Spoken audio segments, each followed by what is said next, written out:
I dropped the ball. But I got a couple of new images.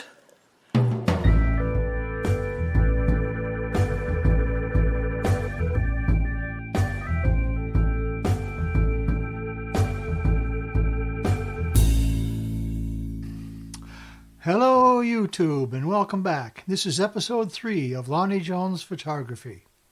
And as I said in my introduction, I dropped the ball. I realized that. Episode 2, not so good. It was long, it was boring, and it really was the worst video I've ever made. And I hope it's the worst video I ever will make. That said, I was under pressure. I was trying to get content out, and I didn't have anything really prepared. So let's just see what's in my camera bag. And that kind of got the point out there that I do have photography equipment. I just don't have top-of-the-line photography equipment. However, it's not so important what you use for equipment to capture images. It's what you think you see and how you see it. And if you can portray that on the screen or on a print, then you've done your job. I have some pictures that I took, and I'd like to show them to you now.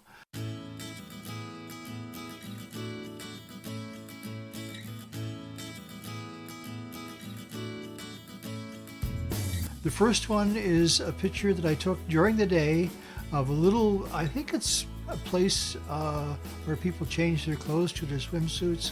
I think there's washrooms there. I haven't been to this particular beach to actually swim or participate in beach activities for quite some time. I usually go to one that's much closer to home. So this building is new to me, and by new I mean within the last 20 years. So I'm not sure exactly what the building is, but it's really not, during the daytime, it's not a pretty place at all. And so I just happened to be coming by one night in the evening when the building was the only thing I could see.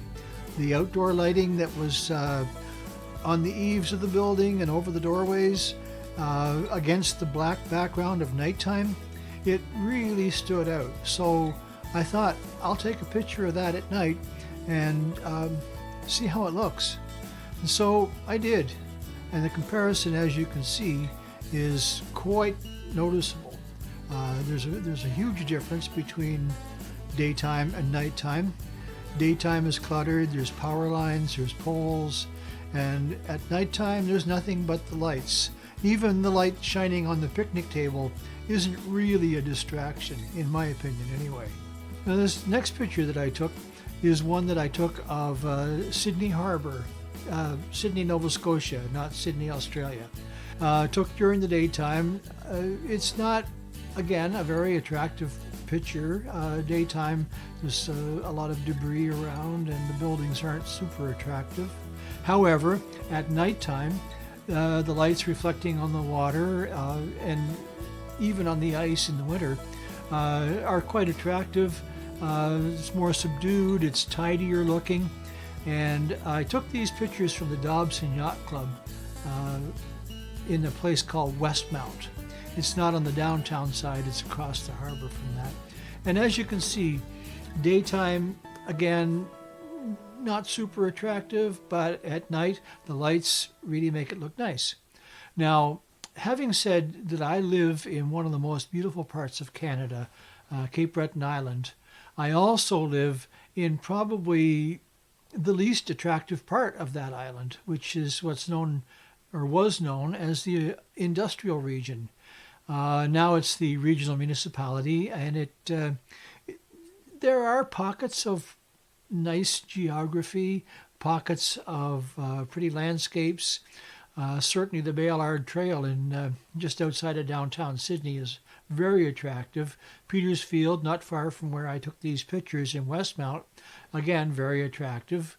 There are pockets of beautiful, beautiful countryside and landscapes, but again, after a couple hundred years of industry, there's also scars and debris, and some of the buildings are less than new. If you know me at all, you know I don't do winter terribly well. the cold weather really debilitates my body.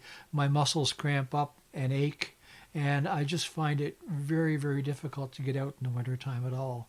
So what I'm doing now is spending a lot of time studying photography, studying video and photo editing, which I have a lot to learn, but I'm in the process, and I think I'm going to have a lot of fun this spring and summer with the video and photo editing software. There are a couple of things, little housekeeping things that I'd like to touch on. Number one is my subscribers. Now, I said on the last video that I had like 33 subscribers. According to the analytics in my YouTube, I have something like 65, but only half of them are showing up. So I'm not sure how that is. So what I'd like to ask of you is, if you have subscribed, please leave a comment in the space below that just says, I've subscribed. And that would be fine. You just leave that with your name and say, I've subscribed, and I'll make a note of that. I'll keep record of who has subscribed to my channel. Now, I think what happens is that sometimes people will subscribe, but if they don't have a channel of their own, it doesn't show up on my analytics. So that's another possibility. So just let me know if you have subscribed. Just say, I've subscribed, and leave your name, and that will be wonderful. And one last thing before I leave is, in the future, I'm going to be doing shout outs to photographers, people that I know with cameras, whether they use a DSLR, a mirrorless, a full frame, whatever. If I have a friend who has taken pictures and posted them in a semi-professional way, whether it be on a photo sharing site or something of that nature, I'll do a shout out and let other people know about this person. This is not name dropping by any stretch. This is just a way of me making people aware of my friends whom others might not be aware of. So I hope you enjoyed this video. If you did, give it the old thumbs up, and subscribe if you haven't, and ring the notification bell so that you'll always be aware of new videos when I put them up. And I'm going to try and be a little bit more consistent in the future. All right? So thank you very much. Again, I hope you enjoyed this. Take care, stay safe, and I'll see you next time.